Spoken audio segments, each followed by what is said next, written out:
किसी भी कुफ्र की कोई ऐसी चीज, किसी भी कुफ्र की कोई ऐसी चीज जो उस कुफ्र की निशानी है, जब वो मुसलमान उसको इख्तियार करेगा तो उसका ईमान उससे खत्म हो जाता है। मसलन गले में जुन्नार डाला गया, जो ईसाइयों के यहाँ सलेब कहलाता है। अगर किसी ने गले में सलेब डाला, सलेब डालने की वजह से आदमी ईमान खारिज हो जाएगा। इसी तरह से पेशानी पर टीका किया तो आदमी ईमान से खारिज हो जाएगा। इसी तरह से मूर्ति के सामने मालाएं डाली गई तो आदमी ईमान से खारिज हो जाएगा। इसी तरह से भजन गाए गए और वो जुमले जुबान से बोले गए जो कुफ्र के जुमले हैं तो आदमी ईमान से खारिज हो जाता है। इसी तरह से ऐसी हरकतें की गई जो हरकतें बुत परस्ती की बुनियाद पर की जाती हैं और ये ईमान वाले ने वो हरकतें की हैं, या वो कलाम पढ़ा जो कुफ्र की बुनियाद पर पढ़ा जाता है और आदमी ने मुसलमान होकर के वो कलाम पढ़ा है तो आदमी ईमान से खारिज हो जाता है, ईमान उसका खत्म हो जाता है।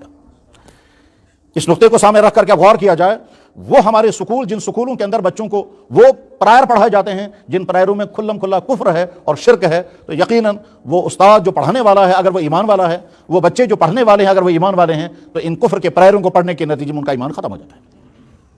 इसी के साथ साथ जैसे हम वो जुमले जुबान से नहीं बोल सकते जिन जुमलों की वजह से खुल्लम खुल्ला कुफ्र होगा, इसी तरह से वो हरकतें नहीं कर सकते जिनकी वजह से कुफ्र होगा, उन जगहों पर भी नहीं जा सकते जिन जगहों पर जाने से कुफ्र होगा, चाहे वो दूसरी कौमों के इबादत खाने हों, चाहे वो दूसरे कौमों का मजहबी त्यौहार हों, चाहे हत्ता कि हमारी किताबों में यहां तक लिखा हुआ है कि एक कौम जो एक खास दिन में पूरे बदन को रंगती है, अगर ईमान वाले ने खुशी के साथ वो रंगवा लिया, इसका ईमान खत्म हो जाता है।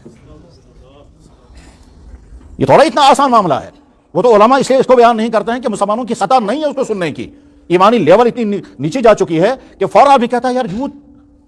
हकीकत सुरहाल यही है। तमाम वो चीजें आपने धागा बांधा यहां फैशन की बुनियाद पर, इस धागे की हैसियत कुछ और है, और अगर यही धागा बांधा गया किसी मजहबी शियार की बुनियाद पर, इस धागे के बांधने से ईमान खत्म हो जाता है।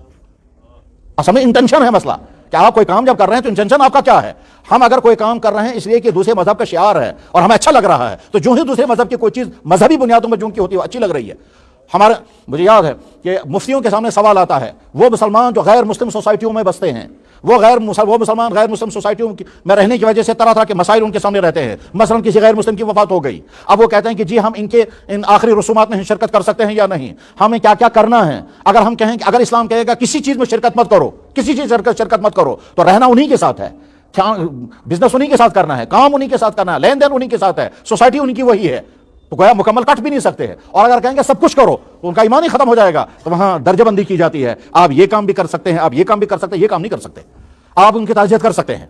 इज़हार हमदर्दी कर सकते हैं, माली मदद कर सकते हैं, और परेशान हो तो परेशानी में उनको तसल्ली दे सकते हैं, उनका ढारस बंधा सकते हैं। लेकिन फर्ज कीजिए अगर कोई कौम अपने मुर्दे को खास अंदाज से इस दुनिया से रुखसत करती है, वो उनका मजहबी अमल है, आप उसमें शिरकत नहीं कर सकते।